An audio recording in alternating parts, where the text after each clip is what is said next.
우리 하나님 말씀입니다. 누가복음 3장이죠. 10절부터 14절까지 보겠습니다.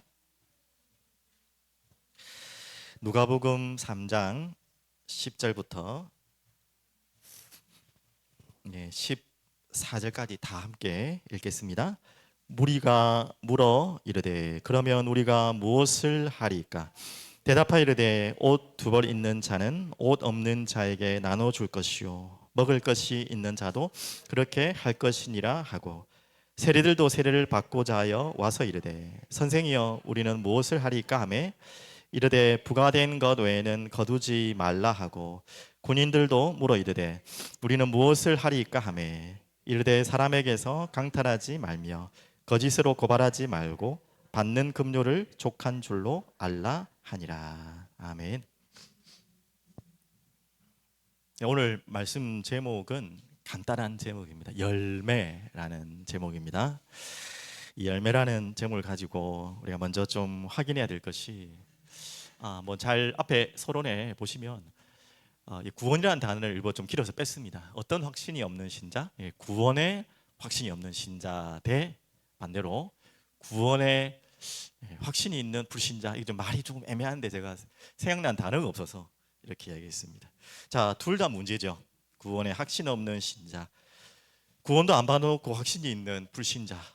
참 기가 막힌 이야기인데 이 두 가지가 지금 다 교회 안에도 있고 교회 밖에도 있을 수 있어요. 안 그렇겠습니까? 뭐가 더 심각합니까? 여러분 생각할 때는 당연히 두 번째겠죠. 어떻게 보면 첫 번째보다 두 번째가 더 훨씬 심각한 문제입니다. 첫 번째 문제는 여러분 다 알고 있잖아요. 또 많은 분들이 이렇게 사는 분들이 많고 구원받아 놓고도 내가 구원받은지를 모르고 있어요. 예배드리고 예수를 믿고 예수님을 그리스도로 믿고 다 하는데도 자꾸 내가 눌려 살아요. 내가 내 연약함을 보고 약함을 보고 또 재성을 보고 넘어지고 자빠지고 할 때마다 흔들흔들하죠. 그래도 결국은 구원받으니까 괜찮지만 이 땅에 사는 동안 아무 힘 없이 살 수밖에 없어요. 그러니까 이제 구원받아 놓고 이 어마어마한 것을 받아 놓고도 불신자들에게 이 구원의 축복을 말할 수 있겠습니까? 없겠습니까? 말할 수가 없죠. 자기도 흔들리는데, 자기가 받은 구원도 흔들리는데 어떻게 누구에게 그 구원을 자랑하고 소개할 수 있겠습니까? 그러니까 구원은 받았지만 이 땅에 사는 동안에 계속 이렇게 참 불쌍하게 사는 거예요. 이것도 참 말이 안 되는 이야기지만 그럴 수 있죠. 그런데 이것도 심각한 문제지만 더 심각한 문제는 뭐라고요? 구원도 안 받아놓고 확신 있는 불신자. 더 심각한 이야기죠. 오늘 이야기는 그 이야기일 수 있습니다. 그 중에 대표적인 누구죠? 이 인물들이 성경에 나오잖아요. 누구죠? 바리새인? 또 누굽니까? 서기관들, 유대인들. 어떻게 자기는 구원받을 수 있다고 확신을 가졌습니까? 자기 혈통이 일단 자기가 가진 전통 혈통에 구원받을 수 있는 조건이 자기에게만 있다고 알고 있고 또 의를 행해서 율법을 지켜서 구원받을 수 있다고 확신을 가져요. 어떻게 보면 가장 무서운 이야기죠. 그래서 어떻게 합니까? 오늘 저도 이 누가복음 3장을 주일날 설교했지만 또 수요일날 보고 금요일날 보고 또 매일 보게 되니까 또 다른 의미들이 또 하나하나 하나님께서 깨닫게 해주시더라고요. 지금 보면 이 요한이 독사의 자식들아 라고 한 자리는 지금 1번 확신이 없는 신자입니까? 1번입니까? 2번입니까? 2번이 가깝죠. 어떻게 보면. 맞는데 확신 없는 신자에 대해서 말할 수 있지만 지금 그건 아니고요. 착각하고 내가 구원받을 수 있다고 생각하는 자들에게 어떻게 보면 더 말하는 이야기죠. 여기 나오신 분들은 그렇지 않은 분들이 지금 나왔지만 이야기되겠죠. 이 부분에 대해서 완전히 강하게 메시지하는 것입니다. 그래서 어떻게 보면 우리 목회자도 그렇고 여러분 많은 사역자들이 도와줘야 될 게 첫 번째죠. 구원의 확신이 없어 흔들리는 자에게 구원의 확신을 심어주는 게 중요합니다. 그럼 구원이라는 것이 먼저 정리되어야겠죠. 무엇이 구원받았는지에 대해 정리가 돼야지 그럴 수 있겠죠. 그렇지만 또 반대로 이 구원의 비밀도 모르는 자를 그냥 어거지로 구원의 확신을 심어주는 것도 굉장히 무서운 것입니다. 그럴 수가 있다는 거예요. 그냥 너 영접기도 따라했기 때문에 구원받은 거야. 왜 흔들려? 그냥 구원받은 거야. 안에 예수 그리스도의 십자가와 부활이 믿어지지 않는데 영접기도 했고 따라했고 이 운명 끝났고 다 문제 끝났어. 그렇게 해서 우리가 구원을 함부로 말할 수는 없지만 구원에 대한 믿음도 없는데 자꾸 확신을 심어줘서 자기가 구원받은 것처럼 착각하게 하는 것은 더 무서운 것이죠. 맞죠? 그렇게도 할 수 있다는 것입니다. 자, 그러면 참 오늘은 어려운 이야기 될 수 있겠지만 이 부분을 가지고 하나하나 살펴보겠습니다. 자, 그러면 오늘 그 열매로 아나니라고 먼저 시작하는데, 열매가 제목인데 한번 누가복음 잠시 찾아볼 수 있을까요? 누가복음 어차피 펴고 있으니까 조금만 넘기시면 6장 43절 49절까지 보시 마시고 45절까지만 일단 먼저 보겠습니다. 누가복음 6장 43, 44, 45. 자, 한번 보겠습니다. 자, 찾으셨죠? 자, 못된 열매 맺는 좋은 나무가 없고 또 좋은 열매 맺는 못된 나무가 없느니라. 나무는 각각 그 열매로 아나니 가시나무에서는 무화과를 또는 찔레에서 포도를 따지 못하느니라. 선한 사람은 마음에 쌓은 선에서 선을 내고 악한 자는 그 쌓은 악에서 악을 내나니 이는 마음에 가득한 것을 입으로 말함이라. 반드시 열매는 속이지 못한다는 말이죠. 특히 43절에 못된 열매 맺는 좋은 나무가 없어요. 그럴 수가 없대요. 좋은 열매 맺는 못된 나무가 없느니라. 나무는 각각 열매로 한다. 카시나무에서 무화과, 찔레나무에서 포도를 따지 못하느니라. 여기서 뭐 반박하지 마시고요. 아이고 요즘에 유전자로 다 됩니다, 이런 이야기 하지 마시고, 지금 무슨 말인지 이해되셨죠? 맞죠? 절대 못된 열매가 좋은 나무인데 못된 열매가 열릴 수 없다는 거예요. 그리고 좋은 나무인데 또 나쁜 열매도 열릴 수가 없다는 이야기입니다. 그래서 열매가 보이는 것에 따라 다르다는 것이죠. 자, 아까 확신 있는 불신자에 대해서 한 가지만 더 예를 들면, 정말 내가 아직 구원받았다고 확신이 있는데 내 삶은 계속 죄악과 어둠 속으로 끌려가요. 근데 거기에 대한 죄책감과 불안함과 두려움이 없어져요. 그게 우리가 실수하고 연약해서 또 부족해서 죄에 속고 사단에 속을 수 있죠. 그 말이 아니라 그것을 넘어서 계속 반복적인 죄를 지었는데도 거기에 대한 죄책감이 없고 거기에 대한 마음이 회개할 마음이 없고 하는 분들은, 혹시 그런 분들 여기 안 계시겠지만 내가 구원 안 받았다고 빨리 한번 질문해 보셔야 됩니다. 그게 신학적으로 성경적으로 나옵니다. 절대 바울도 이야기했고 그럴 수 없느니라고 말씀하고 있어요. 이걸 가지고 너 구원 안 받았다고 말할 수는 없지만, 정말 내가 계속 교회를 다니는데 반복적으로 계속 지는데도 그에 대한 미안함과 죄책감이 없이 계속 그걸로 간다면 그것은 내가 구원 안 받을 수도 있었다는 거예요. 그걸 가지고 너 구원 받았기 때문에 괜찮아, 구원 받았기 때문에 다 끝났어 라고 말하면 구원받지 못한 자를 지옥으로 끌고 가는 건 똑같은 거예요. 오늘 독사의 자식들아 라고 말하는 이유는 뭐냐? 지금 여기에 나온 첫 번째 대상이 누구냐면 바리새인 서기관들. 마태복음에 나오면 다 나오죠. 그 바리새인과 서기관들이 강력하게 갖고 있던 고정관념, 난 이렇게 구원받은 의로운 사람이야 라고 착각을 하는 거죠. 그걸 깨기 위해서는 독사의 자식들아, 뭐 개, 돼지 욕하려고 독사한 거 아니라고 그랬죠. 독사는 창세기 3장에 나오는 뱀의 후손, 그 이야기하는 거예요. 구원받지 못한 자녀야 너는, 그 말이에요. 바리새인의 전통으로, 율법으로, 의로, 네가 행위로 구원받았다고 착각하지 마라. 그거를 강력하게 말하는 것입니다. 이렇게 정말 어떻게 보면 복음 중에 복음 메시지죠.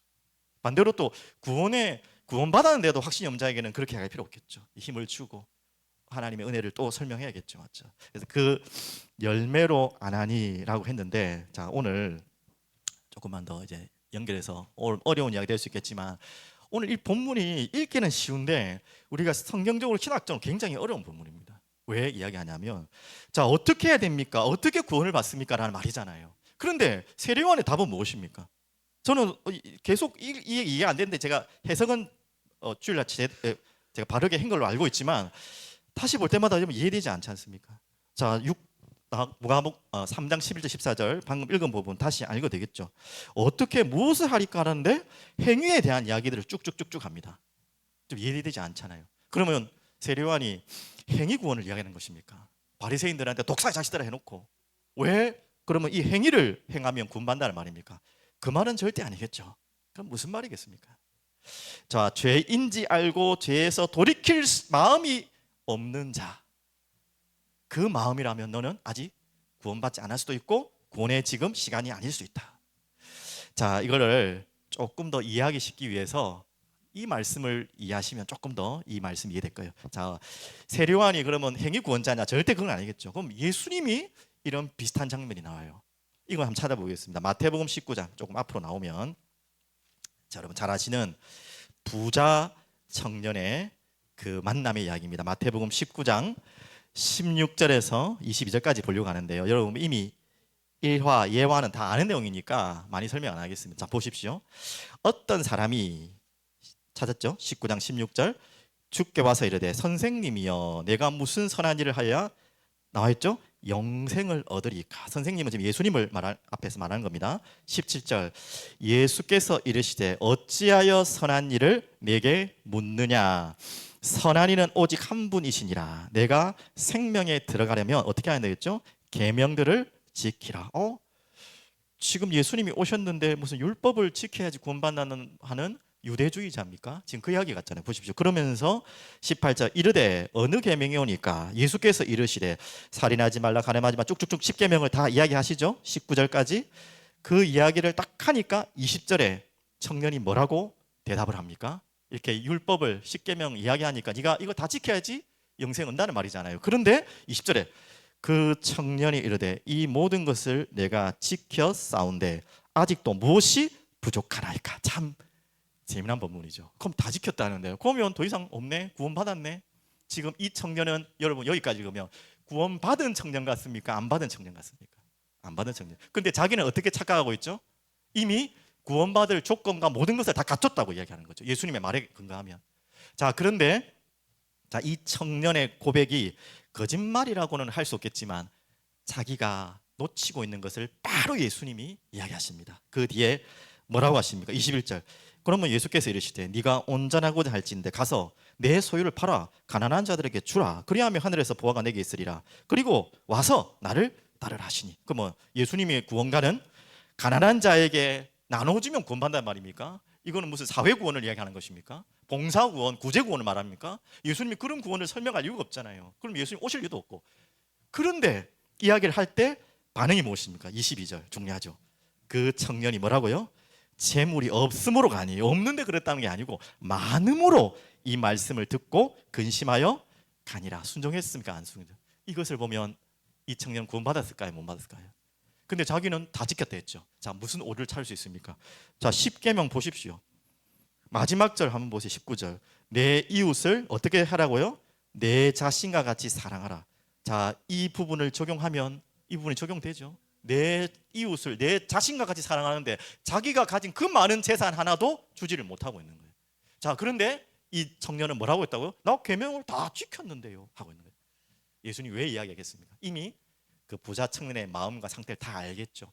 그리고 10계명을 이야기했겠죠. 그 10계명을 다 지켜야 구원받는다는 말이 아니죠. 율법은 지금 갈라디아서를 통해서 우리가 해석하는 답이 있잖아요. 율법은 무엇을 알게 하는 거라고요? 무엇을 알게 하는 거? 내가 죄인임을 알게 하는 거예요.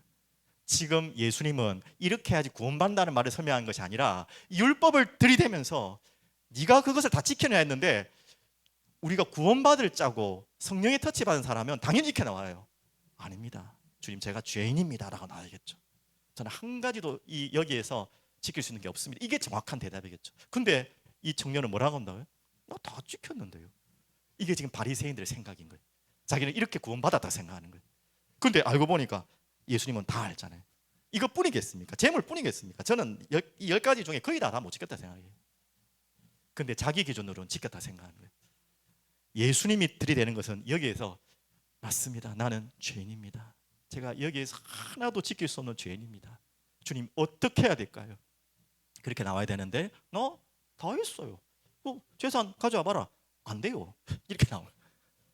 지금 왜 이 본문을 제가 이걸 같이 연결한 줄 알겠죠? 지금 그렇게 다시 한번 누가복음 3장 한번 보십시오. 누가복음 3장을 다시 보면 왜 그러면 세례요한은 그런 의미에서 주 예수를 믿어라. 그리하면 너와 그 집을 구원을 이렇게 메시지 나와야 되는데 왜 이야기들을 했겠습니까? 지금 방금 부자 청년의 예화도 적용할 수 있겠죠, 맞죠? 이걸 다 던져보는 것이죠. 이렇게 지금 이 많은 사람들이 두 벌 옷을 입는 자 나눠주는 거, 그건 부자 청년하고 또 비슷한 내용이죠. 세리 군인들. 어떻게 보면 이 세리요한도 하나님의 음성을 듣고 이 메시지를 하는 것이기 때문에 그들이 가장 버릴 수 없는 것, 지킬 수 없는 것을 다 이야기했겠죠. 이런 것들을 다 이야기하고 이런 것들을 지금 지키지 못하는 죄악을 드러내면서 결국은 내 자신이 죄인이었고 나는 불가능한 존재이고 그래서 회개하라. 천국이 가까웠다는 회개로 끌고 가려고 하는 메시지 아니겠습니까? 저는 그렇게 다시 읽어졌어요. 근데 그거를 먼저 말하기 위해서 이렇게 하는 것이죠, 맞죠? 그래서 우리가 열매를 통해서 오늘 그 이야기를 하려고 지금 나왔잖아요. 우리가 뭐 율법을 잘 지켜서 아까 말했듯이 부자 청년이 그럼 재산을 다 나눠줬다고 구원을 받고 안 받고 그런 차원이 아니죠, 맞죠? 우리가 먼저 알아야 될 것은 내가 정말 죄인인지, 내가 얼마나 돌이킬 수 없는 죄인인지, 어떤 방법으로도 불가능한 죄인인지를 먼저 깨닫는 것이 구원의 시작이라는 거예요. 그게 성령의 터치로만 깨달아져요. 그러니까 이들은 어떻게 보면요, 이렇게 물어봤다는 것 자체는 말씀드렸지만 성령의 터치가 온 거죠. 이렇게 독한 말을 하는데도 어떻게 해야 됩니까? 우리가 어떻게 해야 됩니까? 라는 질문을 했던 것처럼 말이죠. 오늘 이 부분을 가지고 여러분 열매가 우리가 뭐 행위를 해서 구원받는다, 착하게 살아서 구원받는다는 말이 아니라 정말 내가 죄인이고 그렇게 해서 돌이켰다면 우리들의 행위에 대한 구원에 대한 열매들이 반드시 열려지게 있다는 이야기를 하는 겁니다. 오늘 조금 어렵게 돌려서 이야기했는데 그 이야기를 하는 것입니다. 그래서 다시 한번 아까 청년, 부자 청년 계명들을 지켰느냐라고 할 때 이 부자 청년은 아직 뭐가 준비되지 않은 거죠? 오늘 누가복음 3장 5절에 말씀한 것처럼 아직 골짜기, 높은 산, 굽은 길, 험한 길인 거예요. 아직까지 자기가 죄인임을 발견하고 깨닫고 주님 앞에 올 수 없는 상태인 거예요. 부자 청년은 그 이야기를 하는 거죠. 그래서 이 5절이 준비되는 자에게 하나님이 구원의 길이 시작되는 것이 아닙니까? 맞죠? 이 부분을 여러분들이 자세히 또 보시고 여러분들이 좀 기도하시면서 은혜를 누리시길 바라겠습니다. 그래서 여러분에게 정말 버릴 수 없는 그것들이 있다면 그것을 여러분들이 하나님 앞에 내어놓고 하나님 앞에 나오는 또 그런 시간도 되기를 간절히 기도드립니다. 자, 그러면 넘어가서 생명 가진 자의 당연한 합당한 열매입니다. 자, 여러분이 정말 하나님의 이 구원 속에 들어오려면 내가 죄인임이 처절하게 깨달아지고 돌이켜야 되려는 마음이 내게 와서 이제 주 예수 그리스도를 붙잡겠죠. 그렇게 된 자들에게 반드시 오는 열매입니다. 제일 첫 번째 열매는 이 열매죠. 바로 그리스도의 십자가 은혜죠. 그 앞으로 가게 되어 있습니다. 정말 구원받은 자의 열매는 당연히 이렇게 되게 되어 있어요.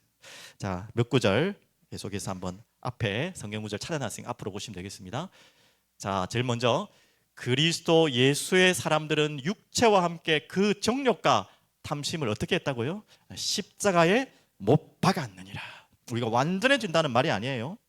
우리에게 오는 모든 이 나쁜 열매들을 우리가 가만히 두지 않는다는 것이죠. 우리가 구원받은 성령의 사람들은 계속 그 십자가의 탐심을 못 박는 자로서의 삶을 살아야 되고 그렇게 되겠다는 거죠.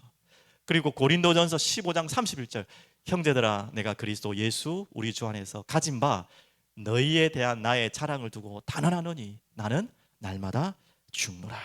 자, 구원받은 하나님의 자녀는 이 고백이 또 되어져야겠죠. 날마다 이 바울이 고백했던 것처럼 우리는 날마다 죄투성이고 넘어지는 투성이기 때문에 그 죄악된 사악된 이 마음을 가진 본성을 가지기 때문에 그래 십자가 앞으로 나가겠구나. 지금 새벽에 계속 지금 전달하고 있는 메시지죠. 그러면서 누가복음 14장 27절 누구든지 자기 십자가를 지고 나를 따르지 않는 자는 능히 내 제자가 되지 못하리라. 조금 개념은 다를 수 있지만 십자가를 따르는 자입니다. 십자가를 지고 가는 자예요. 자, 생명 가진 자, 구원의 비밀을 정말 누린 자, 그 이전에 내가 죄인이고 나를 위해 죽으신 그 십자가의 주님이 보인다면 우리는 이 고백이 되는 거예요. 십자가의 은혜 속으로 들어오게 되는 것입니다. 맞죠? 그리고 날마다 십자가 속으로 들어가려고 우리는 발버둥치게 돼 있죠. 또 그렇게 해야 되고. 자, 그래서 이 성령 충만의 최고의 열매는 최고의 이 로드맵은 어디라겠죠? 진정한 회개.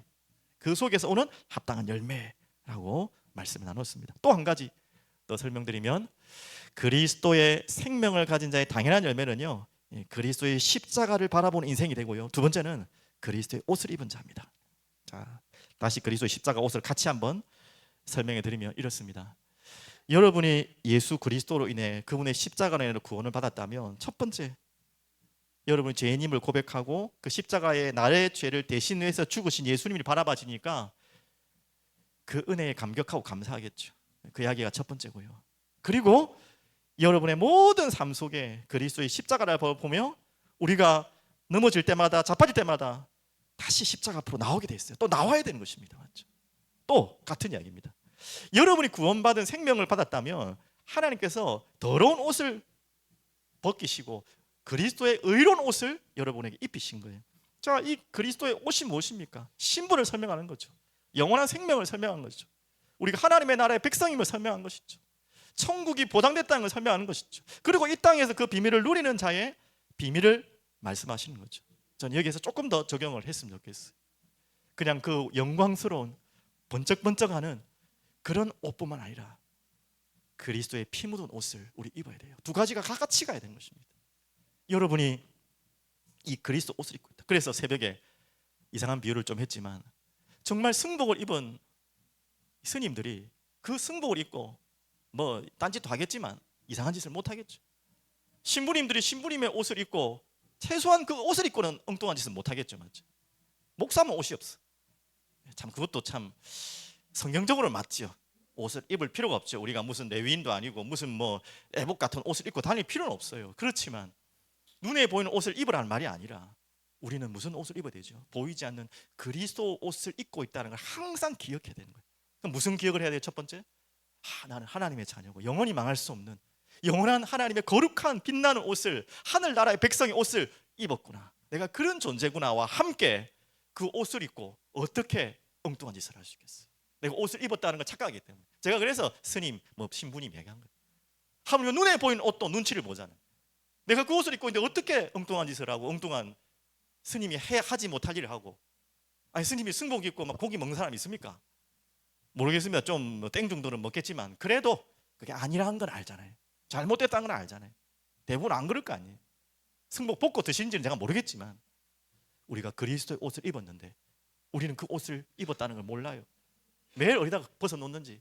이 두 가지 아닙니까? 구원의 확신이 없어 날마다 그 옷을 입어놓고도 모르고 있고 하물며 그 옷을 입었는데도 엉뚱한 짓을 할 수 없는데 하게 있다는 것은 구원 안 받았든지 그 구원의 옷을 모르든지 둘 중에 하나겠죠. 어떻게 내게 내 옷을 지금 그리스도 옷을 입었는데 그 옷에 피가 묻어 있어요. 여러분의 좀 이상한 이야기일 수 있겠지만 사랑하는 정말 아버지가 여러분을 대신해서 죽으셔서 피 흘리신 그 피 묻은 옷이 어떻게 보면 현장에 있는데 그것을 내가 입고 다닌다. 말이 안 되는 이야기지만 그 옷을 입고 어떻게 다른 짓을 할 수 있겠습니까? 그래서 우리가 그렇다 완벽한 사람이라는 말은 아닙니다. 그때마다 우리 기억하라는 거예요. 기억하라. 내가 어떤 옷을 입고 있는가? 내가 어떤 옷을 가진 열매를 가진 존재인가? 자, 이 의미로 갈라디아 3장 26절 한번 보겠습니다. 너희가 다 믿음으로 말미암아 그리스도 예수 안에서 하나님의 아들이 되었으니 누구든지 그리스도와 합하기 위하여 세례를 받은 자는, 세례 다시 설명 안 드려도 되죠? 세례 교육 받는 분들 또 기억하셔야겠지만 완전히 물속으로 들어가 나는 죽었습니다. 그 십자가의 죽음을 의미하는 거죠. 또 물에서 나오면서 나는 살았습니다. 죄에서 완전히 죽고 그래서 영원히 새롭게 살아났습니다. 그 의미로 물에 담갔다가 일어났다가 하는 것입니다. 그 세례의 의미. 그 받은 자는 그리스도로 뭘 입었다고요? 옷 입었느니라.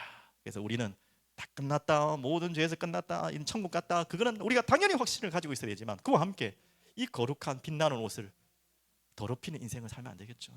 그렇게 안 살려고 발버둥 치는 것이 맞겠죠. 오늘 그 의미를 가지고 여러분 살아가시길 바랍니다. 마지막 결론입니다. 우리가 정말 회복해야 될 것 맞습니다. 서론에 대한 다시 답을 정확하게 말씀드리면 구원의 확신 가지셔야 됩니다.